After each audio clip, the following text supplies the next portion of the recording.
Hey everyone, I'm Ian Shive, and you're joining me on one of these wonderful fall days. The days are getting colder, they're getting shorter, and if you look up, you might catch a glimpse of 4 billion birds migrating south for winter. And I'm gonna show you my favorite spots to photograph this incredible migration.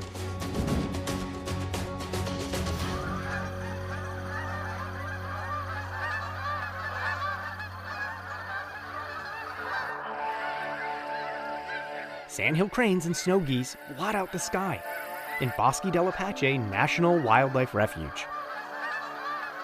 The best times to visit are mid-November through mid-February. But I usually go during the holidays in December, because I've made it a tradition to bring an extra special person with me on my adventure. My father, who's also a photographer. What's your plan? I got the wide angle, you got the close-up, you get the birds Oh, is that it, huh? in details, yeah. And I get the pretty scene. Oh, wow. Oh, look at the birds moving. Yeah, right there.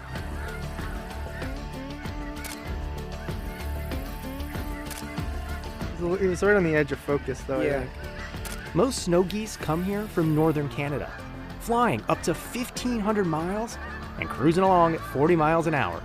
They mate for life, so they're cruising sometimes with their partner, and even sometimes they're young. Sandhill cranes are much larger than snow geese, standing 3 to 4 feet tall, and they have a massive wingspan of 6 feet. They breed in Canada, Alaska, and Siberia, and although they were once almost extinct, they've recovered dramatically because of places like this National Wildlife Refuge.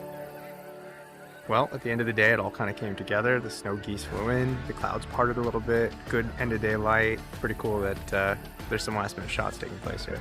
Yeah, I showed up, and here comes some more right now, in fact. Fast way.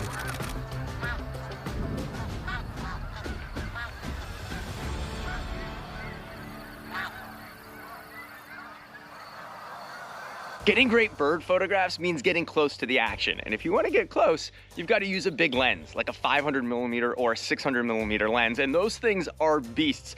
They're actually not as heavy as they look, but they come in really handy, as they did when I was photographing another migrating species, the whooping crane, in Aransas National Wildlife Refuge, Texas. I'm really excited because we're finally heading out into the bay with the goal of getting whooping crane shots with the setting sun behind them. Similar to the sandhill cranes I saw in New Mexico with their stilted legs, these are even taller, up to 5 feet tall, and an even longer wingspan at 7 to 8 feet. And unlike the sandy color of a sandhill, these are a bright white. The big lens ensures I get those magical moments without disturbing a bird that is endangered and protected. Some figures put only about 500 of these whooping cranes left on the whole planet. But you don't necessarily have to travel far to see migrating species. If I want to get close to the action, and that means I need to camouflage myself. And the best way to camouflage myself is, of course, with a hunting blind. This here will help me blend into the surroundings, and it's the kind of thing I'm setting up right in my own backyard, see if I can capture some migrating birds, and they'll never know I'm there. I'm going to use this hole here to basically shoot out of. There's one on this side as well. And I'll just stick my lens through here. This tent's gonna help me hide from the birds so that I can get those good shots. This is my setup. I'm inside the blind. I've got little camo curtains on here.